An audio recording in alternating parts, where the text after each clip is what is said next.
Thank you. Okay okay. हम क्या कह रहे थे कि हमारे पास ये जो हमने z1 की वैल्यू निकालनी है और z1 का जो लोअर साइड है which is equal to 0.1, 0.1 right sir. ठीक है। And we know that each side of the normal curve is equal to होता है जी 0.5 के। सो जब मैं 0.5 में से 0.1 सब्ट्रैक्ट करूंगा तो मेरे पास ये सेंटर लाइन से लेके इस लाइन का जो दरमियानी एरिया है वो आ जाएगा विच इज 0.4, 0.4 ठीक है, जिसको हम 40% कहते हैं। अब हम क्या करेंगे, इस 40% को हम यूज़ करेंगे और देखेंगे स्टैंडर्डाइज नॉर्मल टेबल के अंदर, ठीक है जी। राइट। अ, अब मैं इसको देख रहा हूँ जी स्टैंडर्डाइज नॉर्मल टेबल के अंदर। So this is basically a standardise normal table, right. So आपने 0.4 कहाँ पे ढूंढना है, 0.4 आपने इस जगह पे ढूंढना है, ठीक है। सो 0.4 मुझे जो मिल रहा है वो दैट इज अप्रॉक्सीमेटली आपके पास जो है 0.4 1 विच इज दिस, ठीक है। नियरेस्ट इनमें से इन दोनों में से नियरेस्ट कौन सा है, ये नियरेस्ट है 0.3997, ठीक है जी, यही नियरेस्ट है ना, राइट। ठीक है। सो अब आपकी z की जो वैल्यू होगी वो क्या होगी 1.2 और इसके ऊपर क्या 8। सो मेरे पास z की वैल्यू होगी 1.28, राइट। राइट। ओके। सो अब हमारे पास जो z की वैल्यू आएगी यहाँ पे फर्स्ट z1, ये जो फर्स्ट z1 है इसकी बेसिकली इसकी इसकी जो फर्स्ट z1 है इसकी बेसिकली जो वैल्यू आएगी, एक सेकेंड।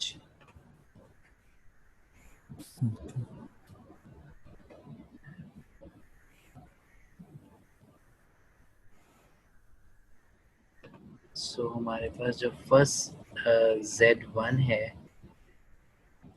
इसकी जो वैल्यू आ जाएगी वो आ जाएगी 1.28। ओके, एक और चीज़ याद रखिएगा क्योंकि लेफ्ट साइड पे तो साथ में यहाँ पे नेगेटिव भी आएगा क्योंकि वी नो दैट सेंटर में जो z की वैल्यू होती है वो zero. So it mean zero से जो लेफ्ट साइड पे जितनी भी z की वैल्यू आएंगी वो विद नेगेटिव साइन हम लिखेंगे और राइट साइड पे जितनी लिखेंगे वो विद पॉजिटिव साइन हम लिखेंगे, ठीक है, जी। राइट। ओके। सो आपके पास जो फर्स्ट z1 की value I that is against 10%, वो आ गई -1.28 और वो हमने ये लिखा, ओके। इसी तरीके से जब हम आएंगे Z2 के ऊपर, Z2 का क्या मतलब है, मुझे ये वाली वैल्यू कैलकुलेट करनी है। तो इस Z2 का जो नीचे वाला पोर्शन है वो कितने परसेंट है, 20% है। 20% कैसे है, 10% ये 10% ये, सो टोटल कितना हो गया 20%, राइट। Right sir. ठीक है। सो अगेन 0.5 में से जब मैंने 20% माइनस किया तो मेरे पास कितना आ गया बाकी 30%, मीन 0.3, राइट। सर जी। ओके। सो अब हमने क्या करना है, 0.3 को इस टेबल में ढूंढना है। सो 0.3 आपका इस टेबल में कितना है, कहाँ पे है, which is equal to this one, nearest one ये है, ठीक है। राइट। सो नियरेस्ट क्या है विच इज 0.8 और अपर साइड पे क्या है 4। सो 0.84 जो है वो z की वैल्यू हो जाएगी। सो z2 जो है वो इक्वल आ जाएगा, अगेन क्योंकि लेफ्ट साइड पे है तो -0.84 आ जाएगा, राइट। जी सर। ओके। ठीक। सो मेरे पास जो है वो Z2 की जो वैल्यू आ गई वो आ गई -0.84, दैट इज अगेंस्ट द 20% -0.84। सो आपने क्या करना है, सेम प्रोसेस को अडॉप्ट करते हुए आपने बाकी वैल्यूज को जो है वो कैलकुलेट कर लेना है, राइट। ठीक है। ऑब्वियसली 50 पे जो Z की वैल्यू स्ट्रेट हमें पता है वो जीरो होगी, ठीक है। जी। जबकि 60% पे 0.25 कैसे आएगा, 60% का मतलब ये है कि वो बेसिकली इस z की वैल्यू की बात कर रहा है और इसका जो पूरे का पूरा एरिया है वो बराबर है 60% के। सो जब आप राइट साइड की तरफ आओगे तो अब आपने इनमें से ये लोअर वाली प्रोबेबिलिटी मीन 60% के अगेंस्ट जब z की वैल्यू कैलकुलेट करनी है तो आप क्या करेंगे, इसमें से माइनस कर दोगे किसको, 50% को, विच इज़ 0.5, ठीक है, दैट इज 10%, विच इज 0.1। सो आपने 0.1 को देखना है, सो 0.1 को देखोगे तो वो आएगा 0.25। ठीक है, Right. ओके। सो अब हमने क्या किया, ये जो हमने z की सारी वैल्यूज कैलकुलेट कर ली, ये आपका आ जाएगा ऑन x एक्सिस। ठीक है, और y एक्सिस पे आपका ये जो अरेंज डाटा है वो स्मॉलेस्ट से लार्जेस्ट वो डाटा आ जाएगा। ठीक है, उनके हमने वो कर ठीक। लिया क्वांटिटी। अब हमने क्या कर लिया, हमने इनको जब आपस में प्लॉट किया, हमने ये देखना है कि क्या ये जो डॉटेड्स हैं वो स्ट्रेट लाइन बना रहे हैं या नहीं बना रहे हैं। ठीक है, इट सीम्स कि ये वाले dotted line almost straight line बना रहे हैं। ठीक है, क्लियर। जी सर, सो यस सर। सो इसका मतलब ये है कि हम इस डाटा को देखते हुए ये कह सकते हैं कि शायद ये जो डिस्ट्रीब्यूशन है वो नॉर्मली डिस्ट्रीब्यूटेड है। Clear, right sir. ठीक है, ओके। अब बेसिकली इस क्यू क्यू प्लॉट की डिफरेंट इंटरप्रिटेशन है। अगर तो ये बिल्कुल एग्जैक्टली इस लाइन के ऊपर लाई कर रहा हो तो हम कहेंगे कि वो जो डाटा है वो उस नॉर्मल डिस्ट्रीब्यूशन को फॉलो कर रहा है, मीन उस डिस्ट्रीब्यूशन को फॉलो कर रहा है। अगर एग्जैक्टली उस लाइन को फॉलो नहीं कर रहा, अपर साइड पे जो है वो ब्लेंड हो रहा हो लेकिन अपर साइड की तरफ टर्न हो रहा हो, ठीक है, तो हम कहते हैं कि फिर वो राइट स्क्यूड है। अगर वो ठीक। डाउन साइड की तरफ टर्न कर रहा हो तो हम कह देते हैं वो लेफ्ट स्क्यूड है। ठीक है, अगर वो एस शेप बना रहा हो तो इट मीन कि जो हम कहते हैं ना नॉर्मल कर्व ये है, तो अगर वो एस शेप बना रहा हो तो इट मीन ये वाली जो ये वाले पॉइंट्स हैं ना वो ज़रा शॉर्ट रह गए हैं। ठीक है, ठीक। इसी तरीके से अगर वो कुछ इस तरह की शक्ल बना रहा हो तो इट मीन वो टेल्स जो है वो काफ़ी लॉन्ग हो गई हैं, ये टेल काफ़ी लॉन्ग हो गई हैं। सो जब टेल लॉन्ग होती हैं इसका मतलब ये है कि पॉइंट्स की इन टेल्स के अंदर अकर होने के भी चांसेस बढ़ गए हैं, राइट। Right sir.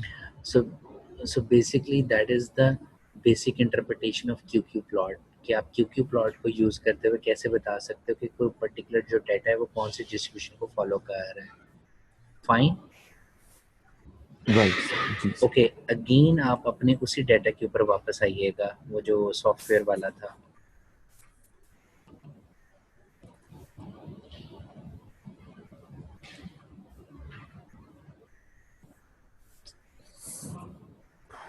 जी कर लिया ओपन। जी जी सर। डाटा हमने डाला। अब इसमें ये देखिएगा यहाँ पे लिखा हुआ है क्यू क्यू। जी सर। ठीक है, सो अब जब यहाँ पे आप क्यू क्यू क्लिक करोगे तो अब आपको वो बता रहा है this is on x axis हमारे पास थ्योरेटिकल वैल्यूज हैं, ऑन वाई एक्सिस की आपके पास डाटा की क्वांटाइल वैल्यूज हैं, और आपने उसको प्लॉट किया। सो अब आप चेक कर सकते हो कि क्या ये डाटा लाइंस की एग्जैक्टली ऊपर लाई कर रहा है, सो इट सीम्स यस। ठीक है, ठीक राइट। सर। इसी तरीके से जैसे आप बाकी ग्राफ पे कर रहे थे यहाँ पे भी आप कंपैरिजन कर सकते हो डिफरेंट डिस्ट्रीब्यूशंस का।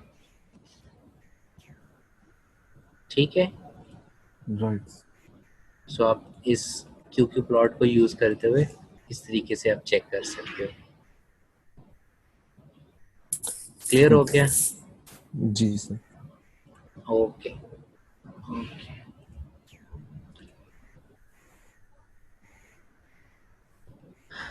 ओके जी, सो नेक्स्ट हमारे पास जो फर्स्ट, अब हम टेस्ट की तरफ आ रहे हैं, that is basically a chi square test. जो हमारे पास first goodness of fit test है, so density plot, distribution differences plot और क्यू क्यू प्लॉट, वो क्लियर है। जी सर। ओके, सो हमारे पास जो फर्स्ट टेस्ट है which is called as a chi square test, that can be used for checking whether the data is fulfilling uh, the requirement of the theoretical distribution or not। ठीक है, कि क्या वो जो आपका डाटा है वो theoretical distribution को exactly fit हो रहा है या नहीं हो रहा। ओके, सो आइडिया हमारे पास काई स्क्वायर डिस्ट्रीब्यूशन का क्या है कि ये बेसिकली कंपेयर कर रहा होता है आपकी प्रोबेबिलिटी डेंसिटी को थ्रू हिस्टोग्राम। हिस्टोग्राम के जरिए वो बेसिकली चेक कर रहा होता है। ठीक है, मीन जी सर। कि आपकी ये जो डेंसिटी प्लॉट है is it exactly look like the shape of the histogram या नॉट। ठीक है, तो इस आइडिया की बेसिस के ऊपर हम काई स्क्वायर कैलकुलेट करते हैं। ओके, अब होता क्या है कि ये जो फिटेड डिस्ट्रीब्यूशन के जरिए हम वैल्यू को कैलकुलेट कर रहे होते हैं उसको हम कहते हैं एक्सपेक्टेड फ्रीक्वेंसी। ठीक है, सो जो हम थ्योरेटिकल प्रोबेबिलिटी से जो हम फ्रीक्वेंसी कैलकुलेट करेंगे उसको हम कहते हैं एक्सपेक्टेड फ्रीक्वेंसी। जबकि ये जो हिस्टोग्राम जो है, जो हमारा एक्चुअल डाटा होता है उसको हम कहते हैं ऑब्जर्व्ड फ्रीक्वेंसी। ठीक है, in terms of chi square language. So हम बेसिकली कर क्या रहे होंगे कि चेक कर रहे होंगे कि क्या ऑब्जर्व्ड फ्रीक्वेंसी और एक्सपेक्टेड फ्रीक्वेंसी का जो गैप है हाउ वी कैन मिनिमाइज। जितना ये गैप मिनिमम से मिनिमम होगा इट मीन आपका जो थ्योरेटिकल डिस्ट्रीब्यूशन है वो आपकी एक्चुअल डाटा को उतना ज़्यादा प्रॉपरली शो कर रही है, रिप्रेजेंट कर रही है। Clear? Right sir. Okay, so basically chi square जो है वो प्रोबेबिलिटी डेंसिटी को कंपेयर कर रही होती है with the histogram. Okay, so अब सबसे पहला इशू क्या होता है काई स्क्वायर में, क्योंकि ये कंपेयर कर रही होती है डेंसिटी को हिस्टोग्राम के ज़रिए, तो इट मीन हमारा जो फर्स्ट प्रॉब्लम है हमें ये डिसाइड करना है कि हमने हिस्टोग्राम की कितनी बार बनानी है, मीन नंबर ऑफ क्लासेस, जिनको हम यहाँ पे बिन्स का नाम दे रहे हैं कि हमने कितने बिन बनाने हैं। That's the main issue.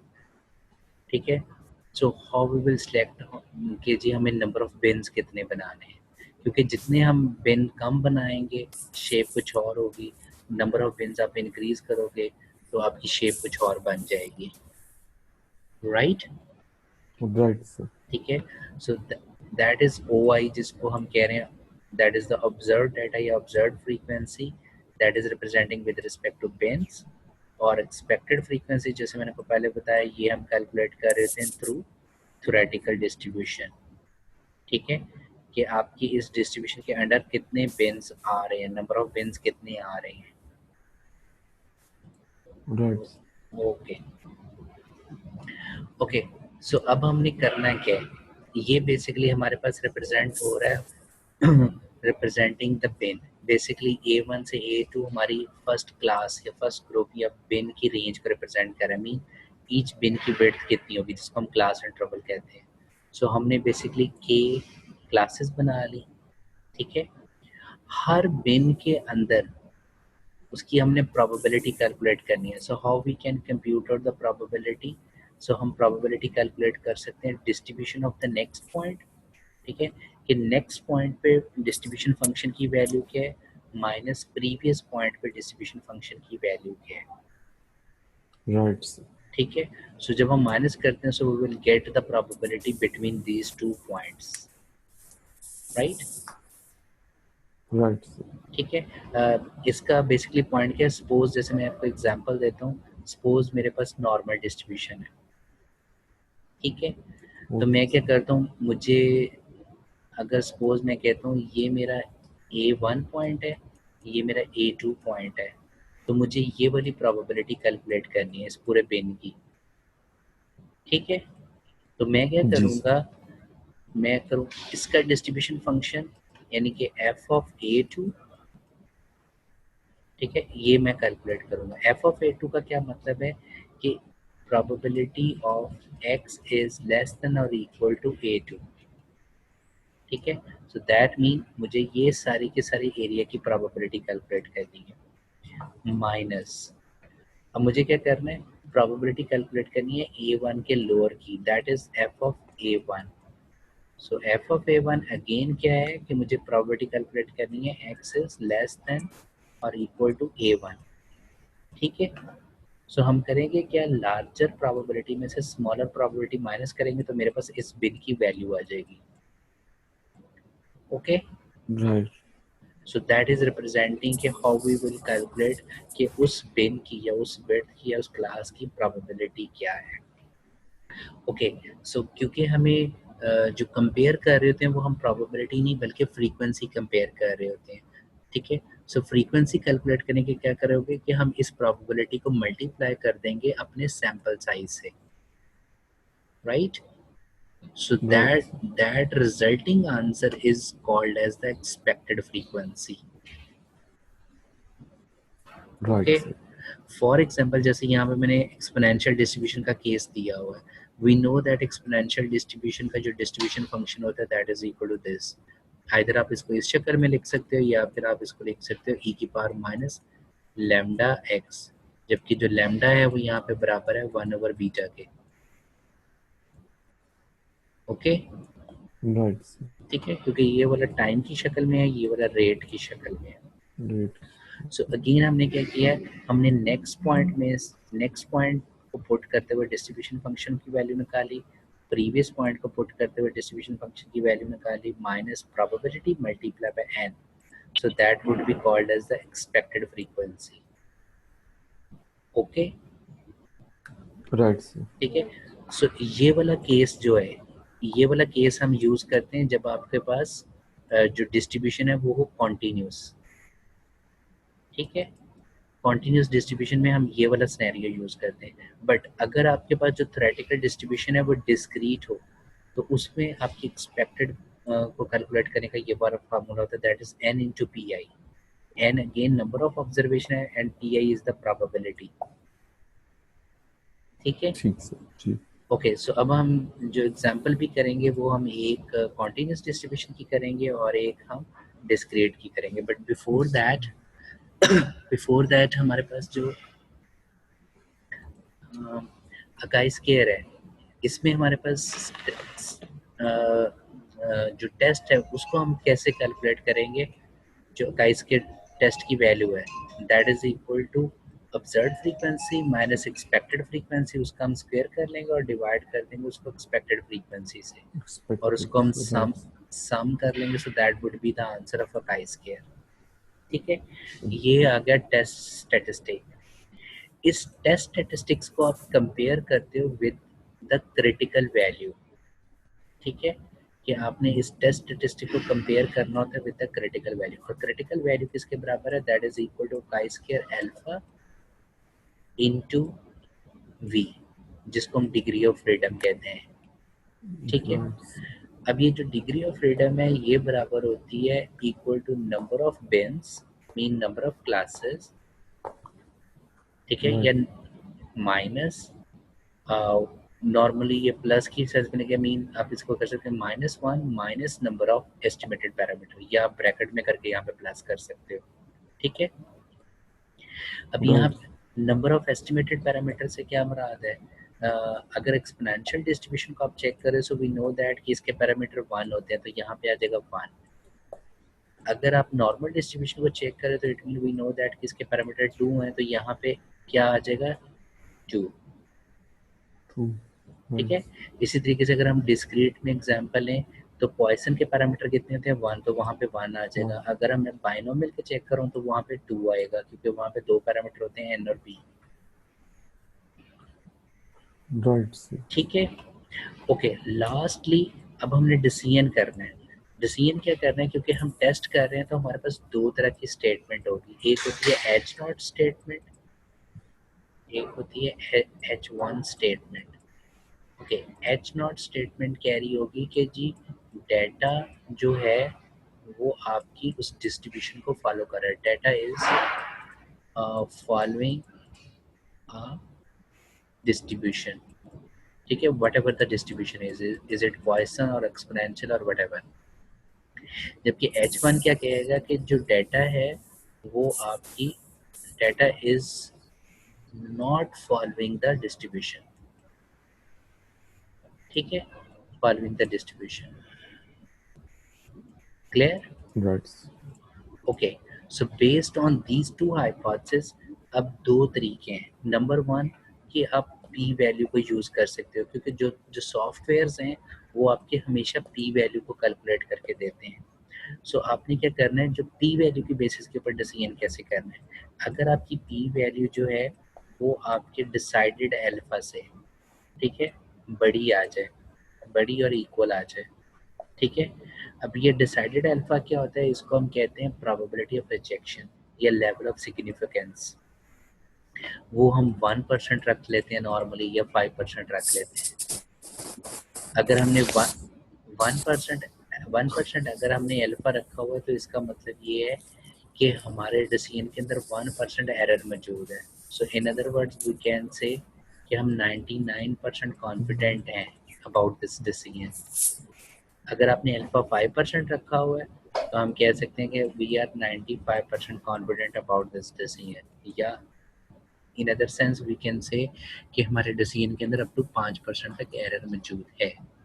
ठीक है. ओके. ठीक सर. सो डिसीजन क्राइटेरिया क्या है कि अगर तो ये वाला कंडीशन पी वैल्यू जो है greater than or equal to आ जाए अल्फा से तो हम क्या कहते हैं, एक्सेप्ट एच नॉट. ठीक है. Accept H naught. So accept H naught का क्या मतलब है कि वो डिस्ट्रीब्यूशन डाटा जो है उस पर्टिकुलर डिस्ट्रीब्यूशन को फॉलो कर रहा है. फॉलो कर. Right sir. ठीक है. अगर आपकी पी वैल्यू जो है वो लेस देन आ जाए अल्फा से तो that mean reject H naught. सो इसका मतलब ये है कि वो डाटा उस डिस्ट्रीब्यूशन को फॉलो नहीं कर रहा. Clear? Is it right. Clear? Okay. जो सेकंड मेथड है कि हम क्या करें, बजाय इसके कि हम पी वैल्यू को यूज़ करें हम टेबुलर मेथड यूज़ करें जिसको हम कहते हैं हम क्रिटिकल रीजन यूज़ करें. तो हम क्या कहते हैं कि जो कैलकुलेटेड वैल्यू है काई स्क्वायर, ठीक है, इसको हम क्या करते हैं, कंपेयर करते हैं greater than or equal to chi square alpha into v. So हमेशा आपने काई स्क्वायर में इसको कंपेयर करना है. ये आपकी कैलकुलेटेड वैल्यू होगी, साइन हो जाएगा greater than or equal to, और यहाँ पे आपके पास क्या आ जाएगा, काई स्क्वायर अल्फा वी. सो ये वो वैल्यू है जो आपने इस फार्मूला से कैलकुलेट की होगी और ये वो वैल्यू है जो आप टेबल से कैलकुलेट कर रहे होगे. ठीक है. Right sir. ठीक है. ठीक सर. सो अगर तो ये वाली स्टेटमेंट हो जाए true, if this is true, so हम क्या करेंगे, रिजेक्ट एच नॉट. ठीक है जी, reject H naught. If this statement is false, ठीक है, मीन अगर ये कंडीशन फॉल्स हो जाए तो हम क्या कहेंगे, accept H naught. Clear? Right. So दो तरीके हैं, आइदर आप टेबुलर वे से यूज कर सकते हो या पी वैल्यू. सो सॉफ्टवेयर हमेशा हमें पी वैल्यूज देते हैं जबकि मैनुअली हम ज़्यादातर क्रिटिकल रीजन को यूज़ कर रहे होते हैं. ठीक है. सो फिलहाल मैं आपको जो है वो क्रिटिकल रीजन की बेसिस के ऊपर पढ़ा रहा हूँ कि क्रिटिकल रीजन की बेसिस पे जब आप मैनुअली सॉल्व कर रहे होते हो तो आप कैसे इस चीज़ को कंप्यूट आउट करोगे. तो उसके लिए हम जो फर्स्ट ठीक. एग्जांपल ले रहे हैं वो हम ले रहे हैं जी, हम ये ज्यूम कर रहे हैं कि हमारा जो डाटा है वो पॉइसन डिस्ट्रीब्यूशन को फॉलो कर रहा है. ठीक है. Right sir. सो डाटा हमने ये लिया है, that is the number of defects. ठीक है. इन अ प्रिंटेड सर्किट बोर्ड. हमने जो सैंपल लिया वो हमने 60 प्रिंट बोर्ड लिए हैं और हमने उनकी फ्रीक्वेंसी को नोट किया है कि इन 60 बोर्ड के अंदर 0 डिफेक्ट्स हमें 32 टाइम्स मिले, 1 डिफेक्ट हमें 15 दफ़ा मिले, 2 डिफेक्ट हमें 9 टाइम्स मिले, 3 डिफेक्ट हमें 4 टाइम्स मिले. 40. ओके. ओके. एक मेरा क्वेश्चन है, डिफेक्ट और डिफेक्टिव में डिफरेंस क्या है? डिफेक्टिव सर वो पर यूनिट का जो होता है. बिल्कुल, वेरी गुड. जब आप डिफेक्टिव की बात कर रहे हो तो that mean yes no sense है. ठीक है, मीन वो बाइनोमियल बर्नौली आ गया चीज़. जब आप राइट. डिफेक्ट की बात करते हो दैट मीन रेट की आप बात कर रहे हो. सो रेट मीन पॉइसन का सेंस आ गया. ठीक है ना? राइट. ओके. सो अब हमने करना है क्या, ये हमारे पास फ्रीक्वेंसी, हमने ये वाला डाटा नोट किया हुआ है. सो सबसे पहले हमने ये चेक करना है कि क्या ये डाटा जो है वो पॉइसन डिस्ट्रीब्यूशन को फॉलो कर रहा है या नहीं. तो हम क्या करेंगे, क्योंकि वी नो दैट जो पॉइसन डिस्ट्रीब्यूशन का फार्मूला होता है वो होता है e power minus mu, mu power x over x का फैक्टोरियल. ठीक है, यही होता है. सो हमें बेसिकली म्यू की वैल्यू को कैलकुलेट करना है एंड वी नो दैट कि म्यू जो है हमने मैक्सिमम लाइक्लीहुड एस्टिमेट से किया था which is equal to x bar. ठीक है, यही जी. किया. ठीक है ना? ठीक. सो इट मीन मुझे इसकी एक्स बार कैलकुलेट करना है. सो एक्स बार कैलकुलेट करने के लिए हम क्या करेंगे, हमारे पास ये क्या कहलाता है, एक्स, ये क्या कहलाएगा, f. Okay. So right. X bar का यहाँ पे फॉर्मूला क्या बच जाएगा, summation f x over summation f, ठीक है, summation f mean n, right. So Right. हम क्या करेंगे, 0 मल्टीप्लाई बाय 32 प्लस 1 मल्टीप्लाई बाय 15 प्लस 2 मल्टीप्लाई बाय 9 प्लस 3 मल्टीप्लाई बाय 4। सो मेरे पास जो रिजल्टिंग आंसर आएगा, और डिवाइड किस पे करेंगे, टोटल इनके सम से, और इनका सम कितने है 60। सो मेरे पास जो म्यू की वैल्यू आई, सो बेसिकली एक्स पर क्या है 0.75। सो इस 0.75 से क्या मुराद है कि 0.75 डिफेक्ट्स आते हैं पर सर्किट बोर्ड, ठीक है। सो नंबर ऑफ डिफेक्ट्स पर circuit board, clear. Right, sir. Okay, अब ये तो हमारे पास, क्योंकि हमने काई स्केयर कैलकुलेट करना है, और काई स्केयर के लिए हमारे पास जो फार्मूला होता है उसके अंदर हमें ओ आई और ई आई चाहिए, ठीक है। ओ आई क्या होता है, जिसको हम कहते हैं ऑब्जर्व्ड फ्रीक्वेंसी, दैट मीन जो आपके एक्चुअल डाटा वैल्यूज हैं वो, ठीक है। ठीक. अब हमें एक्सपेक्टेड फ्रीक्वेंसी कैलकुलेट करनी है। एक्सपेक्टेड फ्रीक्वेंसी हम कैसे कैलकुलेट करते हैं, अभी हमने ऊपर डिस्कस किया कि अगर डिस्क्रीट है तो एक्सपोनेंशियल डिस्ट्रीब्यूशन कैलकुलेट करने का फॉर्मूला है n into p i. N क्या है, that is the sum of frequency, mean इसका सम, जिसको हम कहते हैं 60 है यहाँ पे। और जबकि पी आई क्या है, दैट इज द प्रोबेबिलिटी, ठीक है, for each number of defect, mean 0 की प्रोबेबिलिटी क्या है, 1 की प्रोबेबिलिटी क्या है, 2 के आने की प्रोबेबिलिटी क्या है, 3 के आने की प्रोबेबिलिटी क्या है, राइट। Right. सो हम क्या करेंगे, सो सबसे पहले तो हम प्रोबेबिलिटी कैलकुलेट करेंगे विद रिस्पेक्ट टू 0। सो जब हम with respect to 0 probability put कर रहे हैं, तो इट मीन एक्स की वैल्यू क्या होगी 0। So e power minus mu, mu हमने कैलकुलेट किया हुआ है 0.75, वो आ गया 0.75 पर 0 divided by 0 factorial. So this is the probability for occurring the 0 defect, Right. ठीक है। इसी तरीके से हमने 1 की, इसी तरीके से Right. हमने 2 की कैलकुलेट कर ली, और 3 और मोर की अब हमें प्रोबेबिलिटी कैलकुलेट करनी है। तो वो हम कैसे कैलकुलेट कर सकते हैं, वी नो दैट कि जो एक्सपोनेंशियल डिस्ट्रीब्यूशन है उसकी रेंज क्या होती है 0 टू इन्फिनिटी, ठीक है। सो 1 माइनस, अगर मैं क्या करूँ, probability of x is less than 3, ठीक है, ये किसके बराबर होगा, probability of x is greater than or equal to 3 के। So greater than or equal to 3 की निकालनी है, तो मैं 1 में से माइनस कर दूंगा किसकी प्रोबेबिलिटी, 0 की, 1 की और 2 की। Okay. Okay. Right. तो मेरे पास ये वाली प्रोबेबिलिटी आ गई greater than or equal to 3 के डिफेक्ट आने की, ओके। Right. सो अब मैं करूँगा क्या, मुझे एक्सपेक्टेड फ्रीक्वेंसी निकालनी है। सो एक्सपेक्टेड फ्रीक्वेंसी का फॉर्मूला हमने पढ़ा n इंटू पी आई, ठीक है। सो मेरे पास जो फर्स्ट एक्सपेक्टेड फ्रीक्वेंसी आएगी वो आएगी 60 multiply by first probability 0.7472, right. इसी तरीके से जो Right. सेकंड क्या आएगी, probability of this multiply by 60, third क्या आ जाएगी, probability of this multiply by 60, next this multiply by 60, right, Right. ठीक है। सो वो जो रिजल्टिंग टेबल आया वो हमने यहाँ पे ये लिख लिया, ओके। सो इस प्रोबेबिलिटी के अगेंस्ट एक्सपेक्टेड फ्रीक्वेंसी क्या, ये क्या है, ये क्या है, ये क्या है, क्लियर। Right. ओके, अब काई स्क्वायर के अंदर ये कहा जाता है, इस टेस्ट के अंदर ये कहा जाता है कि अगर आपकी कोई एक्सपेक्टेड फ्रीक्वेंसी 5 से लेस है, ठीक है, मीन अगर कोई आपकी एक्सपेक्टेड फ्रीक्वेंसी 5 से लेस है, तो आप उसको उसकी पिछली फ्रीक्वेंसी के अंदर ऐड कर दो, right. Right. That is basically a rule, क्योंकि वो बेसिकली इंडिकेट कर रहा होता है कि it mean might be possible कि वो आपकी प्रॉपर ऑब्जर्व फ्रीक्वेंसी को रिप्रेजेंट नहीं कर रहा, ठीक है, वो बहुत ही कोई छोटी वैल्यू है। तो इसलिए क्या हम करते हैं कि अगर आपकी एक्सपेक्टेड फ्रीक्वेंसी लेस देन 5 हो तो हम उसको प्रीवियस में ऐड कर देते हैं। सो यही काम हमने यहाँ पे किया। सो 3 और मोर की एक्सपेक्टेड फ्रीक्वेंसी ये थी, तो हमने उसको प्रीवियस में ऐड कर दिया। तो जब हमने प्रीवियस में ऐड किया, सो वी विल गेट 10.44, ठीक है। सो Right. तो आपके पास अब नंबर ऑफ डिफेक्ट्स, इसका मतलब है अब हम देख रहे हैं 0, 1 और 2 और मोर, ठीक है, क्योंकि इन दोनों को हम ऐड कर चुके हैं।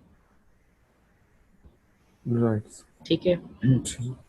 ओके, अब हमारे पास क्या आ गया कि हमने बेसिकली एक तो काई स्क्वायर कैलकुलेट करना है, उसके लिए हमारे पास ऑब्जर्व्ड फ्रीक्वेंसी भी आ गई, उसके लिए हमारे पास एक्सपेक्टेड फ्रीक्वेंसी भी आ गई। ठीक है, जी सर। और एक तो हम यहाँ से कैलकुलेट करेंगे काई स्क्वायर, दूसरी जो चीज़ हमें चाहिए राइट साइड वाली which is chi square alpha into v. अब ये जो v है ये क्या होता है, that is basically the number of bins. So number of classes कितनी है यहाँ पे, 3। राइट। ठीक है, -1 माइनस ये क्या है, that is called as the number of parameters. So Poisson distribution के पैरामीटर कितने हैं, 1 म्यू, राइट। म्यू। सो इसलिए 1 आ गया। सो 3 -1 तो इसका मतलब है इस v की जो वैल्यू हमने कैलकुलेट की which is 1। Clear? Right. Okay, so अब हम क्या करेंगे अब हम सबसे पहले तो जी ऑब्जर्व फ्रीक्वेंसी कैलकुलेट कर रहे हैं। सो सॉरी काई स्क्वायर हम कैलकुलेट करें, काई स्क्वायर कैलकुलेट करने के लिए मैं क्या करूँगा, मेरे पास आ जाएगा जी 32 minus this mean o i minus e i करूँगा। ओके, और फिर साथ में मैं क्या करूँगा, उसका करूँगा square, mean 32 minus this, then उसका स्क्वायर और डिवाइडेड पे क्या करूँगा, ई आई। Okay, so in right. ये 3 वैल्यूज मेरे पास आ जाएंगी और देन मैं क्या करूँगा, इनका सम कर लूँगा। सो वही काम हमने यहाँ पे किया है। सो मैंने यहाँ पे क्या किया है, ओ आई माइनस ई आई उसका square divided by e i, o i minus उसकी corresponding e i divided by e i. So जो सबको जमा करने के बाद मेरे पास का स्क्वायर का आंसर क्या आ गया, 2.94, राइट। राइट। ठीक है, सो ये कैलकुलेटेड वैल्यू है। अब मुझे क्या करना है, मुझे अब critical value mean right side वाली वैल्यू निकालनी है। सो उसके लिए जो अल्फा मैंने डिसाइड किया वो 5% किया। इट्स अप टू यू, आप 5% कर लें या 1% कर लें। अब ये मैंने यहाँ पर लिंक दिया हुआ है, इसको आप क्लिक करके आपको ये काइस के टेबल में ले जाएगा। वो कुछ इस तरह का होगा जिसमें यहाँ पे आपके पास लिखा होगा we mean 1 2 3 up to so on. ठीक है, राइट। और यहाँ पे आपके पास होगा अल्फा की वैल्यू, मतलब 0 पॉइंट जैसे आ जाएगा 0.1 0.05 या something like that, right. So right. आपने बेसिकली 1 को कंपेयर करना है अगेंस्ट, क्योंकि हमारे पास अल्फा जो है वो 0.05 है। सो यहाँ पे जो वैल्यू होगी वो आपकी काई स्क्वायर की वैल्यू होगी। ठीक है, ठीक। सो वो मेरे पास वैल्यू जो वो ऑलरेडी है दैट इज 3.841। ठीक है, ठीक सर। ओके। अब हम क्या करेंगे, जो कैलकुलेटेड वैल्यू है उसको कंपेयर करेंगे जो हमारे पास टेबुलर वैल्यू आई है, और साइन क्या, greater. If this statement is true तो हमने क्या था, reject H naught. If this statement is false accept H naught. सो इसका मतलब ये है कि 2.94 is not bigger than this. So it mean ये स्टेटमेंट फॉल्स है, तो हम क्या कहेंगे, accept H naught. Accept H naught का क्या मतलब है, इट मीन कि ये वाली जो डिस्ट्रीब्यूशन है वो पॉइसन डिस्ट्रीब्यूशन को फॉलो कर रही है, ये डाटा जो है। Sir. Right sir. Is it clear? जी सर। ओके, अब हम यही का इसके लिए अप्लाई कर रहे हैं फॉर नॉर्मल डिस्ट्रीब्यूशन।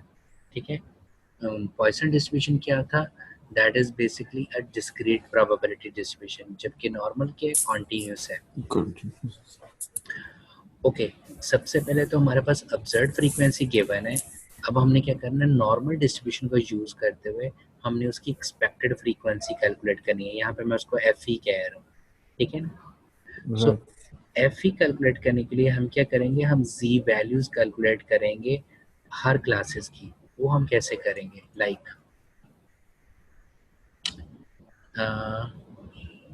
सपोज मेरे पास जो डाटा है वो ये है कि वो कह रहा है कि मेरे पास 500 डोनेशंस हैं, ठीक है, जिनका एवरेज डोनेशन $10 है और उसका स्टैंडर्ड डेविएशन है $2। मुझे चेक करना है कि क्या ये नॉर्मली डिस्ट्रीब्यूटेड है या नहीं। ठीक है, और ऑब्जर्व किया है कि अमाउंट स्पेंड, $6, 6 से $8 के दरमियान, 8 से $10 के दरमियान, 10 से $12 के दरमियान। सो ये मेरे पास फ्रीक्वेंसी क्लासेस आ गई। सो कितने लोग हैं जिन्होंने 6 से कम डॉलर्स दिए हैं, वो 20 हैं। कितने लोग हैं जिन्होंने 6 से 10 के दरमियान दिए हैं, वो है 60 and so on. So total क्या आ गया 500। क्लियर? जी sir. So expected frequency calculate करने के लिए मुझे एरिया निकालना है। एरिया का क्या मतलब है? Probability. So that mean first class के लिए मुझे क्या करना पड़ेगा? मुझे प्रोबेबिलिटी कैलकुलेट करनी है, दैट इज लेस देन 6। ठीक है जी। राइट। सो मुझे ये वाली प्रोबेबिलिटी कैलकुलेट करनी है। इट मीन अगर ये वाली मुझे प्रोबेबिलिटी कैलकुलेट करनी है तो इसका मतलब ये है कि मुझे इसके कॉरस्पॉन्डिंग क्या कैलकुलेट करना पड़ेगा? जी की वैल्यू को कैलकुलेट करना पड़ेगा। Right sir. ठीक है। सो अब जी की वैल्यू को कैलकुलेट करने का फार्मूला क्या है? That is x minus mu over sigma. ठीक है। राइट। सो हम क्या करेंगे? दैट इज 6 माइनस म्यू कितना है 10 डिवाइडेड बाय सिग्मा कितना है 2। ठीक है। वहां से हमारे पास क्या आ जाएगी? जी की वैल्यू आ जाएगी। ओके। सो जी की जब हमने वैल्यू कैलकुलेट की वो क्या आ गई जी? With this formula -2। ठीक है ना? जी सर। सो आपने इस नेगेटिव साइन को इग्नोर करते हुए आपने करना है क्या? आपने, क्योंकि हमने एरिया निकालना है दिस वन, राइट। न्यू है जी 10। ओके। एक्स की वैल्यू क्या जी 6। हमने ये वाला एरिया निकालना है। इसके कॉरस्पॉन्डिंग यहाँ पे जी की वैल्यू क्या होती है? 0। और यहाँ पे जी की वैल्यू क्या आ गई जी? -2। सो आपने Z टेबल में जाना है और 2.0 को 0 में देखना है। सो यहाँ पे मैं स्टैंडर्ड टेबल देख रहा हूँ। सो जब मैं 2.0 को 0 में देख रहा हूँ तो मेरे पास प्रोबेबिलिटी क्या आ गई? ये वाली। ठीक है। सो ये बेसिकली ये जो प्रोबेबिलिटी आई है ये आई है 6 से लेकर 10 के दरमियान। राइट। Right sir. क्योंकि मुझे प्रोबेबिलिटी निकालनी है ये वाली, तो ये वाली निकालने के लिए मैं क्या करूँगा? 0.5 में से इसको माइनस कर दूंगा तो मेरे पास ये आंसर आ जाएगा। ओके। राइट।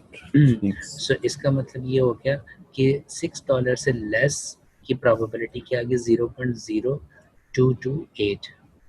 और उस क्लास के अगेंस्ट मुझे जो एक्सपेक्टेड फ्रीक्वेंसी निकालने के लिए क्या करना पड़ेगा? 0.0228 को मल्टीप्लाई करना पड़ेगा सम ऑफ फ्रीक्वेंसी विच इज 500। ठीक है। सो ये जो इसका जो आंसर आएगा वो मेरा क्या होगा? एक्सपेक्टेड फ्रीक्वेंसी कहलाएगा। ठीक सर। ठीक है जी। सो वो मैंने बेसिकली ये सारी की सारी कैलकुलेट करके यहाँ पे लिख दी। ठीक है। अब यहाँ पे इसका मतलब क्या है?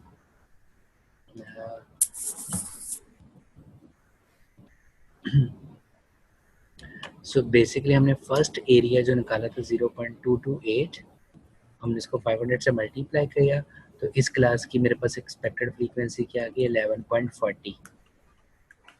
ओके। राइट। ओके। अब हमने क्या करना है? अब हमने प्रोबेबिलिटी निकालनी है 6 से लेके 8 के दरमियान। सो इसका मतलब ये है कि मुझे अब प्रोबेबिलिटी चाहिए ये वाली। म्यू कितना है जी? 10। 6 यहाँ पे कहीं पे होगा और 8 यहाँ पे कहीं पे होगा। इट मीन मुझे प्रोबेबिलिटी चाहिए अब इसके दरमियान की।